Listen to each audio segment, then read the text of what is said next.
Goods.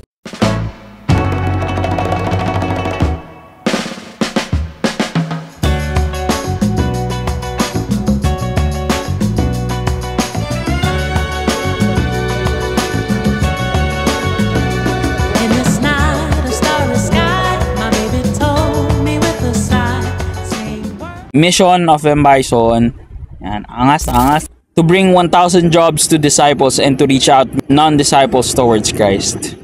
It's a personal goal na M-Bison is doing to collaborate to as many as possible and to bring value to each client.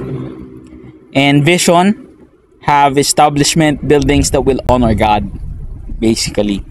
No? Malaking bagay yon. And for core values, give full satisfaction, no? Na mabigyan natin sila ng not just by being available or nandyan lang, pero but by efforts na talaga nag-add ng value at nag-re-resolve ng mga problema for the company of the clients. And strategic mindset, to be strategic on how to perform and execute tasks, and we keep it on a manageable level na we don't tire out and give value as much as we can for maximum results. And yun. Let's